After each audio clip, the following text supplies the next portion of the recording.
Olá, meus irmãos, a paz do Mestre, mais uma palavra para a nossa breve reflexão nessa madrugada, ou independente do momento que você veja, que ela possa edificar a sua fé. Está no Evangelho de João, Jesus Cristo, segundo o autor e evangelista João, capítulo 10, versículo 35, diz assim: E vocês sabem que as Escrituras não podem ser alteradas. Somente até aqui, somente a parte A daquilo que é a nossa meditação.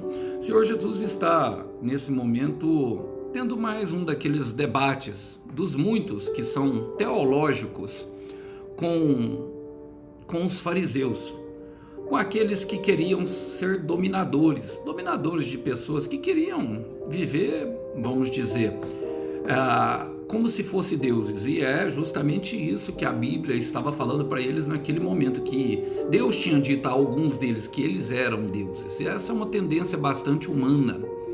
Mas eu quero me apegar a essa parte que o Senhor Jesus disse. Ele não declarou só essa vez que as Escrituras não podem ser alteradas. Por que as Escrituras não podem ser alteradas?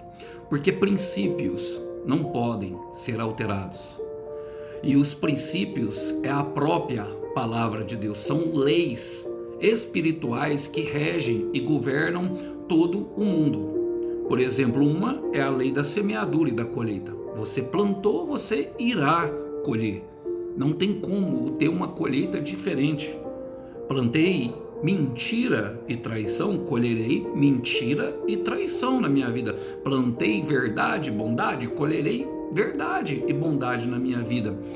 E talvez você possa me questionar, Alisson, mas não é isso que tem acontecido na minha vida. Bom, de fato não, irmãos. Este mundo ele é corrompido por causa do pecado.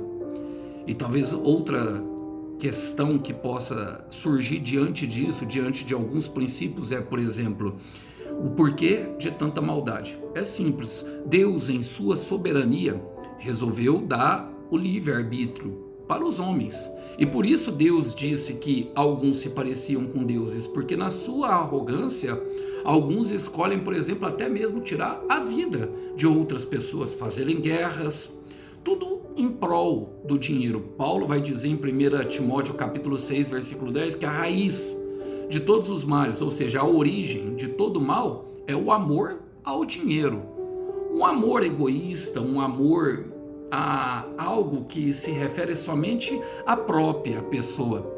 Mas Deus, em sua soberania, ele resolveu entregar o livre-arbítrio ao ser humano. E talvez você pense, mas se eu fosse Deus, eu não faria isso. Bom, Deus não quer que ninguém o ame, irmão. Ninguém o ame, minha irmã, por pressão ou por medo dele. Embora ele seja amor, ele também é justiça, e a lei da semeadura e colheita é só mais uma dos muitos princípios que regem esse governo soberano do Senhor, que dizem que aquilo que nós plantamos aqui nós vamos colher ali na frente. Inclusive a lei daquilo que fala toda da semeadura voltada para prisão como para liberdade. Toda escravidão ou toda liberdade é fruto de uma semeadura plantada por nós. E as Escrituras, elas não podem ser alteradas, ou seja, as leis espirituais, elas não podem ser alteradas. A Bíblia, ela não foi escrita com giz, ela foi escrita justamente com o sangue deste que está falando, e de alguns mártires, de muitos homens de Deus. E por isso Deus, em Jeremias capítulo 1, versículo 12, diz que ele mesmo zela, ele mesmo vela para que toda a sua palavra venha se cumprir. E como eu faço, Alisson, para experimentar? Bom, Romanos 12, 2 vai nos dizer que nós não devemos nos amoldar ao padrão desse mundo, mas sim renovar o nosso entendimento, para que nós sejamos capacitados a experimentar a boa, perfeita e agradável vontade de Deus. E pensando nisso, logo vou chegar à simples conclusão que, se eu quiser experimentar a boa, perfeita e agradável vontade de Deus, eu não posso ir com a multidão. E o futuro, ele está no livre-arbítrio. No nosso livre-arbítrio, meu irmão. No nosso livre-arbítrio, minha irmã. Portanto, use-o. Deus tem sim uma boa vontade boa, perfeita e agradável para a sua vida. Mas é você que escolhe se quer vivê-la. Vamos orar por isso? Senhor, eu quero colocar diante de Ti o meu irmão e a minha irmã num firme propósito, Pai. Sabemos que o Senhor cumpre promessas para aqueles que cumprem princípios. Ensina-nos, Pai, a Te servir com toda devoção. Ensina-nos, Senhor, a viver o que se prega. Ensina-nos, Senhor, a fugir da hipocrisia que rege esse mundo.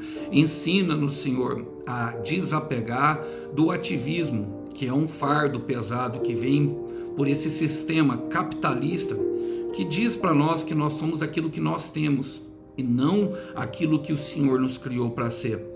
Ensina-nos a viver a nossa sacralidade para que possamos agradar o Teu coração, cumprindo assim todos os princípios que o Senhor colocou para a nossa vida, para viver a Tua boa, perfeita e agradável vontade. Nós oramos e oramos em nome do Senhor Jesus.